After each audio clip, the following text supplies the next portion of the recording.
जय हिंद साथियों, मैं आपका दोस्त उमाशंकर पंचोली। कैसे हो आप सभी? आप सबका बहुत बहुत धन्यवाद, बहुत बहुत आभार जो आपने मेरे जन्म दिवस पर जो है बहुत बहुत बधाइयाँ प्रेषित की थी। उसके लिए मैं आपका बहुत बहुत आभारी हूँ। और आप सबको पता है कि हम हिंदी साहित्य का इतिहास पढ़ रहे हैं और हिंदी साहित्य के इतिहास में अब तक हम बात कर चुके हैं। आदिकाल चल रहा है तो उसमें सिद्ध पढ़ चुके हैं, नाथ पढ़ चुके हैं और जैनों के बारे में बात कर रहे हैं। जैनों में भी हम देख चुके हैं जैनों की विशेषताएँ और उनको लेकर कुछ महत्वपूर्ण तथ्यों के बारे में। आज की क्लास में हम जैन साहित्य के जो प्रमुख कवि हैं उनके बारे में बात करेंगे और सबसे पहले बात करेंगे स्वयंभू के बारे में। तो बिना किसी इधर उधर बातें किए वो क्लास को स्टार्ट करते हैं। आशा करता हूँ आप सभी स्वस्थ होंगे, निरोगी होंगे, अच्छे से तैयारी कर रहे होंगे और इस टाइम को एंजॉय कर रहे होंगे और अपने सपने के लिए मेहनत कर रहे होंगे। इस बार आपको सिलेक्शन लेना ही लेना है। चलिए शुरुआत करते हैं। तो हम पढ़ रहे हैं जैन साहित्य। जैन साहित्य, जैन साहित्य पढ़ रहे हैं और जैन साहित्य में हम पढ़ेंगे प्रमुख जैन रचनाकार और उनकी रचनाएं। थोड़ी सी मेरी तबीयत जो है वो सही नहीं है आज। प्रमुख जैन रचनाकार, जैन रचनाकार व उनकी रचनाएं, व उनकी रचनाएं, प्रमुख जैन रचनाकार व उनकी रचनाएं। ठीक है, तो हमने जैन साहित्य के बारे में देखा है। एक बार थोड़ा सा रिवीजन कर लेते हैं कि हमने क्या क्या पढ़ा था। तो हमने पढ़ा था जैन साहित्य के बारे में, इनका समय देखा था 8वीं से 13वीं सदी इनका समय। और जैन साधुओं ने अपने मत का प्रचार हिंदी कविता के माध्यम से पश्चिमी क्षेत्र में किया। विशेषकर गुजरात के काठियावाड़ में सर्वाधिक साहित्य लिखा गया है। भाषा इनकी अपभ्रंश थी। जैन कवियों के द्वारा साहित्य रचा गया है और जैन धर्म से संबंधित जो व्यक्ति है उनको इनको नायक बनाया गया है। और इसका मुख्य जो स्रोत है, उपजीवी जो ग्रंथ है, वो जैन पुराण माना जाता है ना। इनके लेखन का जो जैन साहित्य का लेखन का उद्देश्य क्या था? धर्म तत्व का निरूपण करना। और जिस प्रकार सिद्धों ने जो है बौद्ध धर्म के जो वज्रयान तत्व का प्रचार भारत के पूर्वी क्षेत्रों में किया था, उसी प्रकार जैनों ने अपने मत का प्रचार जो है इधर किया, मतलब भारत के पश्चिमी क्षेत्र में, विशेषकर गुजरात में। इन कवियों की रचनाओं में आचार, रास, फागु, चरित आदि विभिन्न शैलियाँ मिलती है। और आचार शैली के जो जैन काव्य रचक हैं उसमें घटनाओं के स्थान पर उपदेशात्मकता को प्रधानता दी गई है। और जैन रचनाकारों का संबंध दरबार के धार्मिक साहित्य से है। और जैन साहित्य की विशेषता है कि आदिकाल में ये सर्वाधिक प्रामाणिक ढंग से प्राप्त होने वाला साहित्य है जैन साहित्य। आदिकाल में जो सर्वाधिक प्रामाणिक ढंग से प्राप्त होने वाला साहित्य कौन सा है? जैन साहित्य है। और जैन रचनाकारों ने भी सिद्धों और नाथों की तरह जो है रहस्यात्मकता, दार्शनिकता, उपदेशात्मकता की प्रधानता में थी। इसलिए हजारी प्रसाद द्विवेदी इनके बारे में कहते हैं, यदि जैन रचनाओं पर से जैन विशेषण हटा दिया जाए तो इनकी रचनाएं सिद्धों नाथों के से भिन्न कोटि की नहीं लगेगी। जैनों की भी है ना, सेम एक ही तरह की रचनाएं लगेगी। जैनों में रास जो एक लोकप्रिय शैली, रास के बारे में हमने पढ़ा था कि संस्कृत साहित्य में क्रीड़ा व नृत्य संबंधित है रास। और लोक प्रचलित देखें तो भगवान कृष्ण की रासलीलाओं संबंधित कथन है। और जिन्होंने जो है इस पद्धति को एक प्रभावशाली रचना शैली का रूप दिया रास को। तो अब बात करने प्रमुख जैन रचनाकार उनकी रचनाएं की, है ना। और आशा करता हूँ आप साथ के साथ नोट्स बना रहे होंगे, रिविजन कर रहे होंगे, प्रैक्टिस कर रहे होंगे और शनिवार रविवार को लाइव सेशन में जुड़ने के लिए तैयार होंगे, है ना। इस बार रविवार को लाइव सेशन नहीं हो पाया था, उसका आपको पता ही है। और इस बार एक ये भी है कि मैं आपका बहुत बहुत आभारी हूँ कि पिछली बार जो शनिवार को लाइव सेशन हुआ था उसमें आप सभी ने जो है बहुत सारा प्यार दिया। मेरा टारगेट है था कि कम से कम 100 लाइक हो ना, तो आपने वो करके दिखाया। आप सब ने अपने अपने साथियों को वीडियो शेयर किया, अपने साथियों को जोड़ा, बताया और 100 लाइक हुए। मैं चाहता हूँ कि हर बार हर सेशन में कम से कम 10 साथी एक्स्ट्रा नए जुड़े। जैसे इस प्रकार अब जो शनिवार को लाइव सेशन होगा तो इस बार 100 तक लाइक हुए थे, इस बार 110 तक होने चाहिए। और ये सब आप देखो, मेरा ये है कि जितने साथी जुड़ते हैं ना तो मुझे वो एक मोटिवेशन मिलता है और अच्छा लगता है कि हाँ नए नए साथियों से जुड़ रहे हैं, नए नए अभ्यर्थी जुड़ रहे हैं अपनी क्लास में। तो और आप सबका नैतिक दायित्व बनता है कि आप अपने साथियों को कहें, जोड़ें, ज़्यादा से ज़्यादा साथियों को अपने चैनल से रूबरू करवाएं। तो बात करते हैं प्रमुख जैन रचनाकार और उनकी रचनाओं की। तो सबसे पहले बात करते हैं कवि की, स्वयंभू। स्वयंभू, अब बात करते हैं स्वयंभू के बारे में। तो जो स्वयंभू जो है, स्वयंभू जैन कवि, इनके बारे में बात करते हैं। तो सबसे पहले डॉक्टर जो रामकुमार वर्मा हैं उन्होंने अपभ्रंश भाषा के प्रथम कवि स्वयंभू को हिंदी का प्रथम कवि माना है। पहली बात तो ये। कि डॉक्टर राम कुमार वर्मा ने, आप साथ के साथ नोट्स बना लें, डॉक्टर राम कुमार वर्मा ने, डॉक्टर राम कुमार वर्मा ने अपभ्रंश भाषा के, डॉक्टर राम कुमार वर्मा ने अपभ्रंश भाषा के प्रथम कवि, अपभ्रंश भाषा के प्रथम कवि स्वयंभू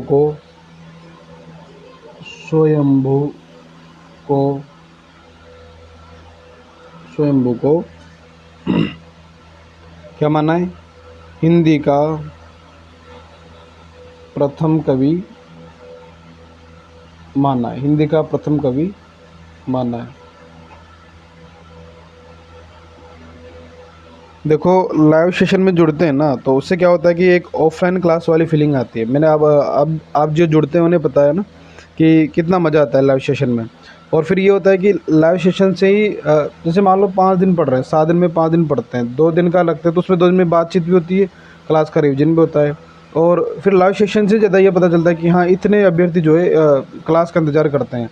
अब रिकॉर्डेड तो चलो ठीक है देख रहे हैं, लेकिन लाइव सेशन में अब रिकॉर्डेड में क्या होता है ना कि जैसे जितने लोग देखते हैं, हो सकते हैं कई बार एक बार देखे चले जाएं वापस नहीं आए, लेकिन जो रेगुलर देखने वाला है ना वह तो कम से कम शनिवार रविवार को आधा घंटा ही निकाल के लाइव सेशन में जरूर जुड़े, बातचीत हो थोड़ी, किसी टॉपिक पर चर्चा हो, आपके निजी सवाल हो तो उनके बारे में बातचीत हो।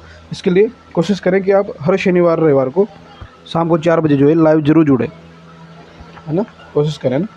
तो डॉक्टर राम कुमार वर्मा ने अपभ्रंश भाषा के प्रथम कवि स्वयंभू को हिंदी का जो है प्रथम कवि माना है। पहली बात स्वयंभू के बारे में बात करते हैं, इनका समय क्या है। तो स्वयंभू जो है 8वीं सदी के कवि हैं, 8वीं सदी के। तो स्वयंभू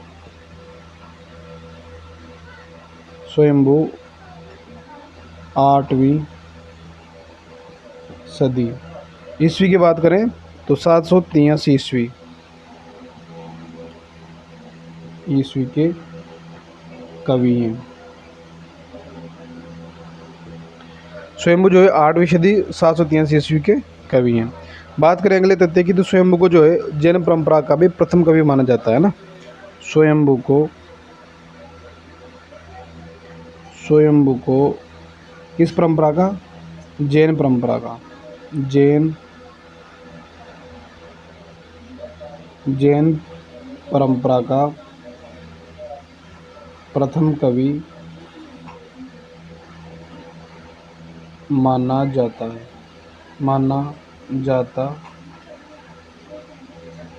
है। स्वयंभू को जो है वो जैन परंपरा का प्रथम कवि माना जाता है। बात करते हैं स्वयंभू को जो है अपभ्रंश भाषा का वाल्मीकि कहा जाता है, क्योंकि इन्होंने अपभ्रंश भाषा में रामायण लिखी, इसलिए इनको अपभ्रंश का वाल्मीकि कहा जाता है। तो स्वयंभू को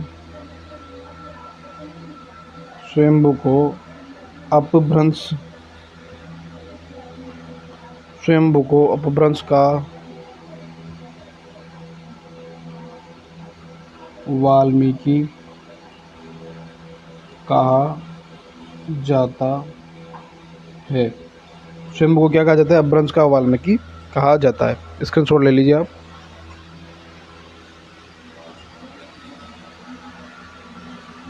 तो बात कर रहे हैं हम स्वयंभू के बारे में, तो हमने देखा है कि डॉक्टर राम कुमार वर्मा जो है अपभ्रंश भाषा के प्रथम कवि स्वयंभू को हिंदी का प्रथम कवि मानते हैं। स्वयंभू जो है 8वीं सदी 783 ईस्वी के कवि हैं। स्वयंभू को जैन परंपरा का प्रथम कवि माना जाता है। स्वयंभू को अपभ्रंश का वाल्मीकि भी कहा जाता है। ये बात हुई स्वयंभू के बारे में। बात करते हैं आगे, यहाँ तक आपने लिख लिया होगा, स्क्रीनशॉट ले लीजिए। अपभ्रंश का वाल्मीकि क्यों कहा जाता है, क्योंकि इन्होंने अपभ्रंश भाषा में रामायण लिखी है ना, वाल्मीकि रामायण का अनुसरण करके रामायण लिखी है, इसलिए इनको अपभ्रंश का वाल्मीकि कहा जाता है। ये प्रश्न बहुत बार पूछा गया कि अपभ्रंश का वाल्मीकि किसे कहते हैं, तो स्वयंभू को अपभ्रंश का जो है वाल्मीकि कहते हैं।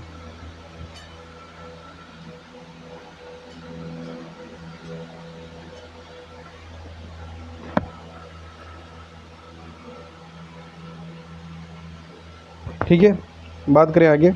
आज थोड़ी मेरी तबीयत ख़राब है तो थोड़ी सी आपको असुविधा हो सकती है। तो स्वयंभू ने जो है रामकथा लेखन में जो है वाल्मीकि के रामायण का अनुसरण किया है। नोट कीजिए आप, स्वयंभू ने रामकथा लेखन में, स्वयंभू ने राम कथा लेखन में वाल्मीकि की रामायण का, वाल्मीकि की रामायण का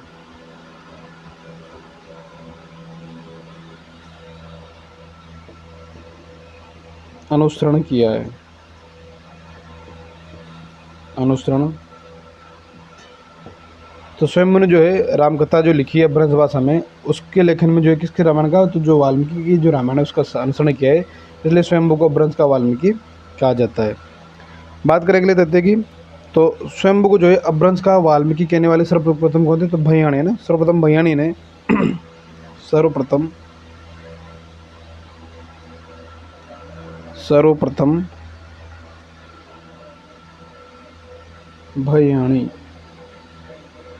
सर्वप्रथम भैयाणी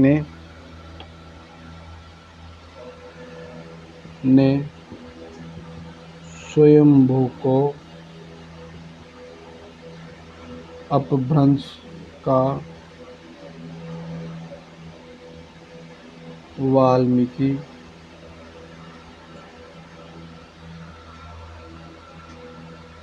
कहा है ना। स्वयंभू को जो सर्वप्रथम अपभ्रंश का वाल्मीकि कहने वाले कौन है, तो वह है भैयाणी। बात करें अगले तथ्य की, तो स्वयंभू ने अपनी जो भाषा है उसको देशी भाषा की संज्ञा दी है। ये भी याद रखना है कि स्वयंभू ने अपनी भाषा को क्या कहा है, स्वयंभू ने अपनी भाषा को देशी भाषा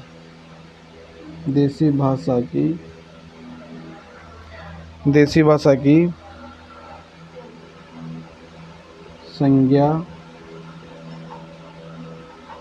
दी है। स्वयंभू ने अपनी भाषा को देशी भाषा की संज्ञा दी है। और बात करते हैं जो वाल्मीकि जो रामायण का अनुसरण करके उन्होंने जो रामायण लिखी है उसका नाम क्या है, तो स्वयंभू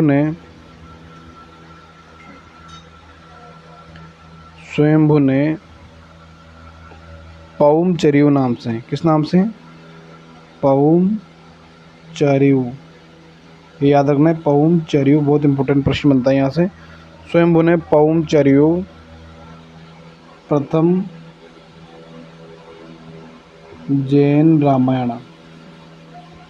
जैन रामायण लिखी है, जिसकी भाषा क्या है, अपभ्रंश है, जिसकी भाषा अपभ्रंश है। ठीक है, स्क्रीनशॉट ले लीजिए आप यहाँ तक।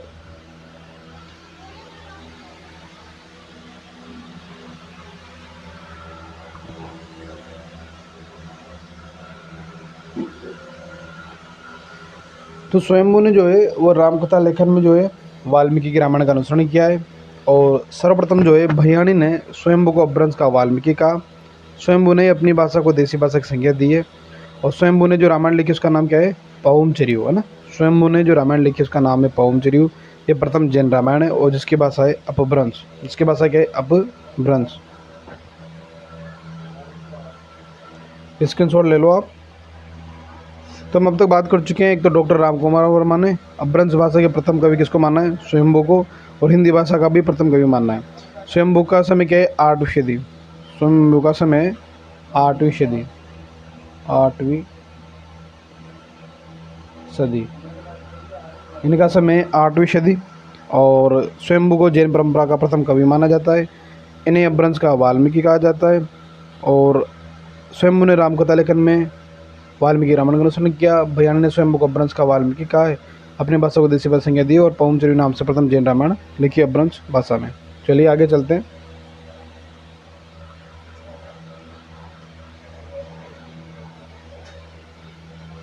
देखो, जो लेक्चर की तैयारी कर रहे हैं ना, उनके लिए मैं एक बात कहना चाहूँगा कि आप एक राजपत्रित अधिकारी बनने वाले हैं। वैसे जो भी कंपटीशन तैयारी कर रहा है, भले आप वरिष्ठ अध्यापक की कर रहे हो या किसी भी एग्ज़ाम की तैयारी कर रहे हो, जितना धैर्य जितनी मेहनत अभी करनी पड़ रही है ना आपको इस एग्ज़ाम की तैयारी के लिए, उससे कहीं ज़्यादा धैर्य की आवश्यकता जब आप सर्विस में रहेंगे तब होगी। क्योंकि सर्विस में जैसे मान लो अगर आप लेक्चरर बनते हैं तो आपका जो स्टाफ है ना उस स्टाफ के साथ आपको रहना पड़ेगा, काम करना पड़ेगा, किस तरह धैर्य के साथ आपको हर चीज़ हैंडल करनी पड़ेगी, बहुत बहुत ज़रूरत पड़ती है उस चीज़ की।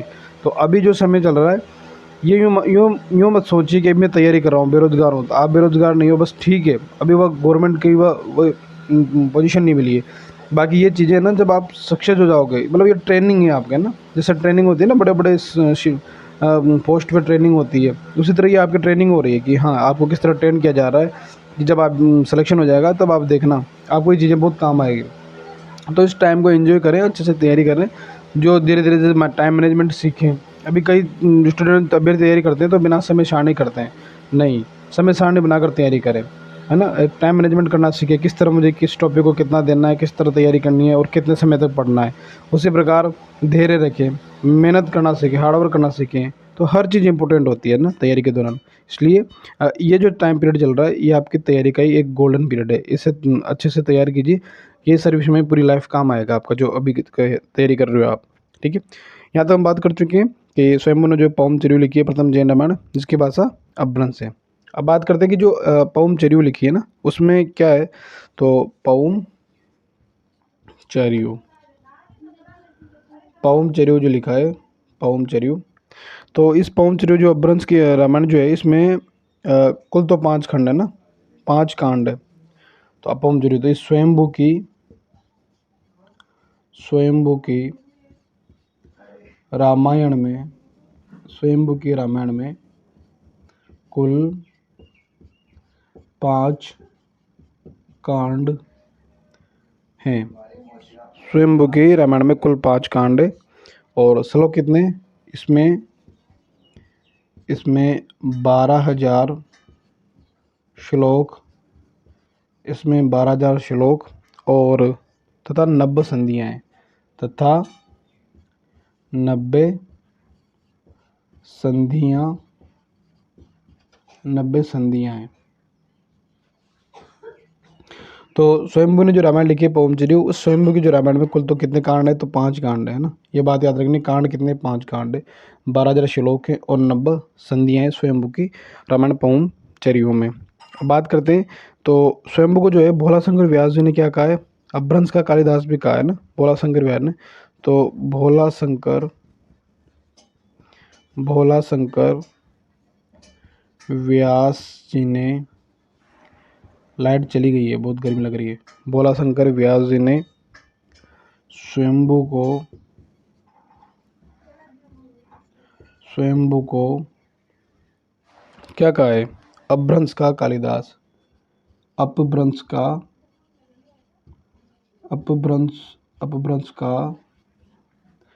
कालिदास, अपभ्रंश का कालिदास कहा है, अपभ्रंश का कालिदास कहा है, ठीक है। तो अपभ्रंश का कालिदास किसने कहा है, तो भोला शंकर व्यास ने कहा है। और किसे कहा है, तो स्वयंभू को कहा है अब भोला शंकर व्यास ने। बात करते हैं स्वयंभू की रचनाओं के बारे में। तो स्वयंभू की जो है, स्वयंभू की प्रमुख रूप से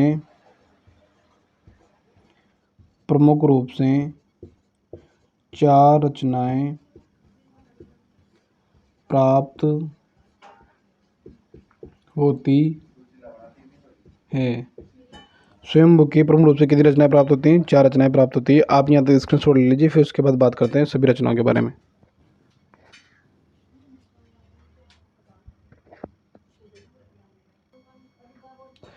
तो स्वयंभू के बारे में बात चल रही है। तो पौम चरियो, स्वयंभू के रामायण में कुल 5 कांड है, 12,000 श्लोक है, 90 संधियाँ है ना। और भोला शंकर व्यास जी ने स्वयंभू को अपभ्रंश का कालिदास कहा है। स्वयंभू की प्रमुख रचना के रूप से बात करते हैं, 4 रचनाएं प्राप्त होती है। अब वो जो 4 रचनाएं कौन कौन सी उसके बारे में बात कर लेते हैं, बता दूं यहाँ तक।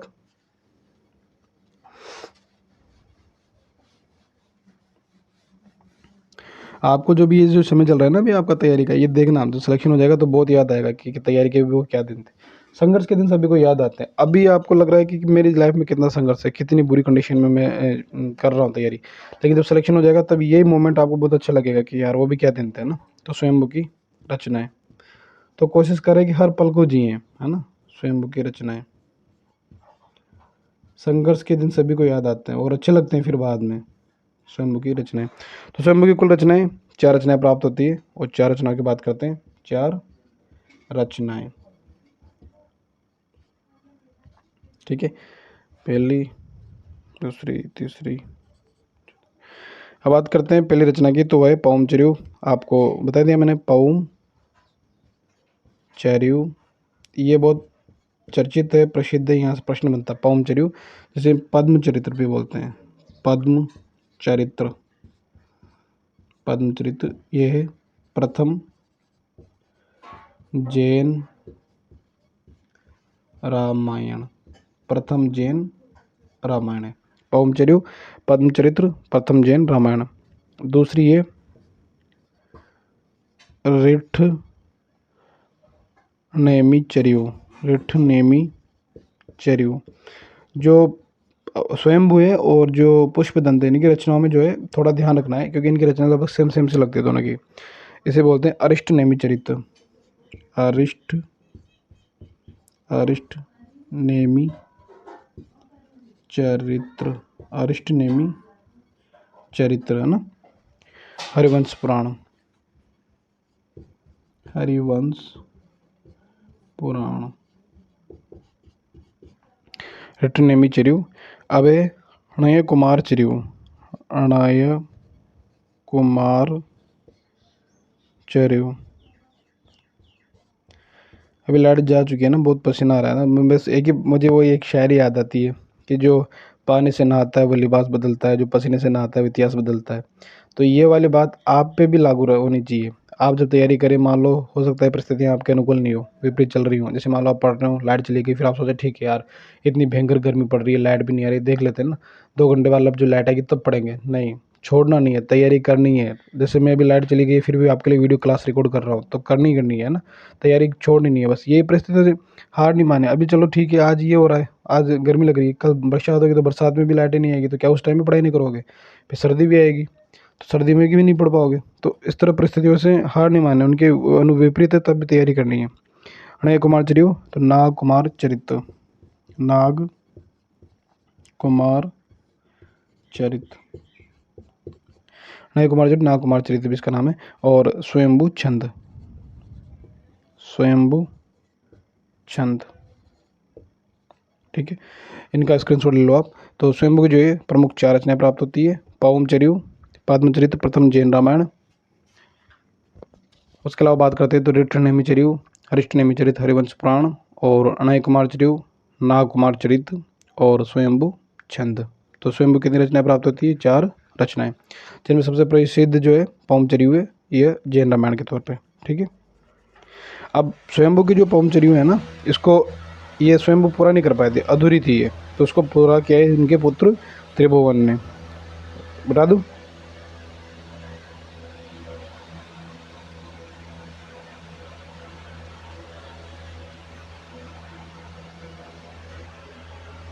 तो अगला इम्पोर्टेंट तथ्य है कि पौम चरियु को स्वयंभू के पुत्र, पौम चरियु को,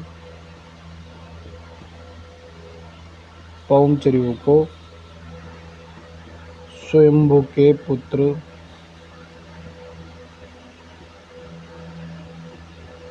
त्रिभुवन ने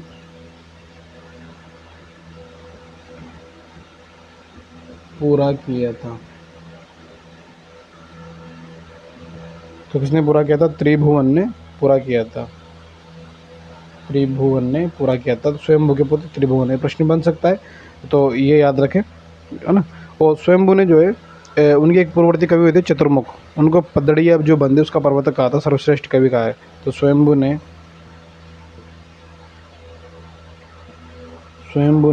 अपने पूर्ववर्ती कवि, स्वयंभू ने अपने पूर्ववर्ती कवि चतुर्मुख, क्या नाम था? चतुर्मुख, चतुर्मुख को क्या कहा है? पदड़िया बंद, पदड़िया,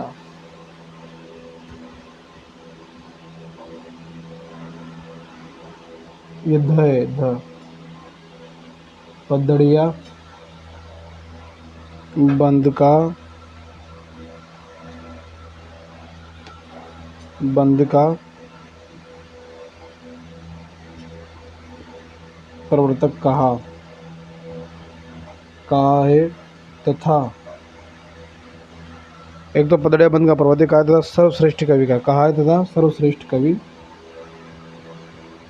सर्वश्रेष्ठ कवि कहा है।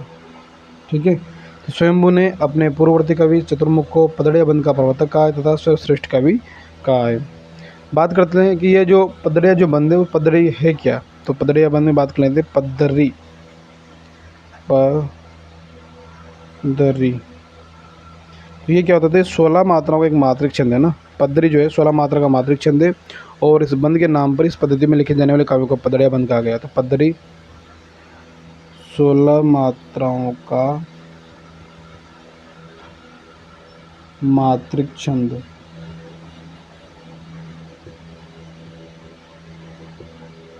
16 मात्राओं का क्या है, मात्रिक छंद है। इस बंद के नाम पर, इस बंद के नाम पर, इस बंद के नाम पर क्या कहा गया इसे, इस बंद के नाम पर इस पद्धति में, इस पद्धति में लिखे जाने वाले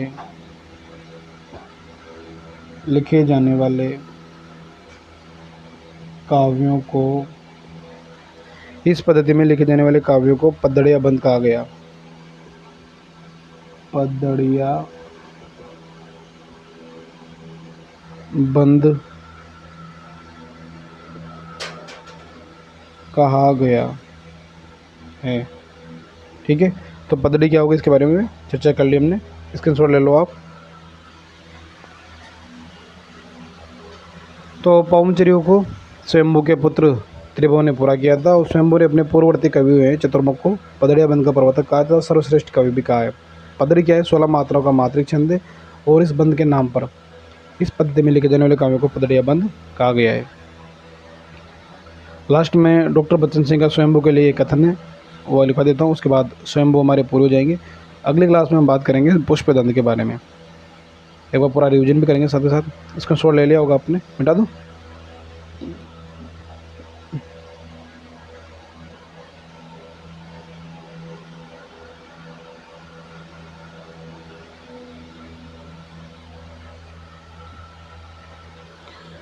तो स्वयंभू को लेकर ना डॉक्टर बच्चन सिंह का एक कथन है ना, डॉक्टर बच्चन सिंह,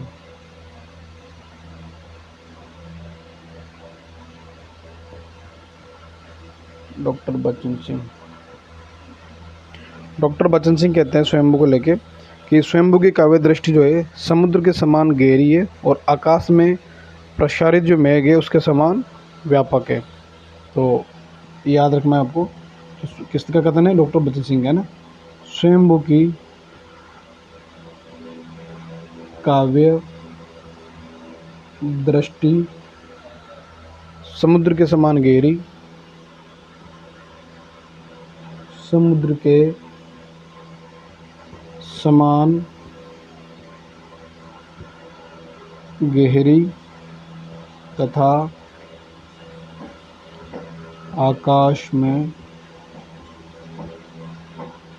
प्रसरित, आकाश में प्रसरित मेघजाल की तरह व्यापक है। ठीक है, तो डॉक्टर बच्चन सिंह का कथन है कि स्वयंभू की काव्य दृष्टि समुद्र के समान गहरी और आकाश में प्रसिद्ध मेघजाल की तरह व्यापक है। ये हो गया स्वयंभू। एक बार फास्ट रिवीजन कर लेते हैं कि डॉक्टर रामकुमार वर्मा ने अपभ्रंश भाषा के प्रथम कवि, स्वयंभू को हिंदी का प्रथम कवि माना है। स्वयंभू 8वीं सदी के कवि है, 783 ईस्वी के आसपास। स्वयंभू को जैन परंपरा का प्रथम कवि माना जाता है। और इन्हें अपभ्रंश का वाल्मीकि कहा जाता है। और स्वयंभू ने रामकथा लेखन में वाल्मीकि के रामायण का अनुसरण किया है। सर्वप्रथम भैयाणी ने स्वयंभू को अपभ्रंश का वाल्मीकि कहा है। किसने? भैयाणी ने। स्वयंभू ने अपनी भाषा को क्या कहा है? देसी भाषा कहा है।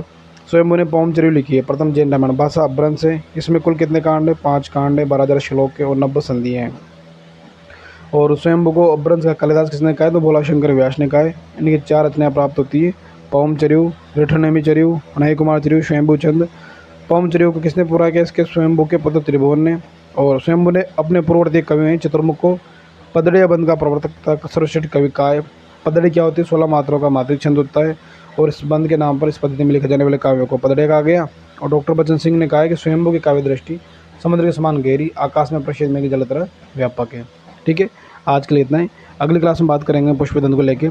आशा करता हूँ आप सबकी तैयारी अच्छी चल रही होगी। अच्छे से तैयारी करें, मेहनत करें और इस बार अपना लक्ष्य को प्राप्त करके रहें, क्योंकि यूँ मान के चले हो सकता है आपका पहला अटैम्प्ट हो या लास्ट अटैम्प्ट हो, लेकिन यूँ मान के चले कि हाँ मेरा तो लास्ट ही है और इस बार मुझे सिलेक्शन लेना ही है। ठीक है, तब तक के लिए जय हिंद, जय भारत।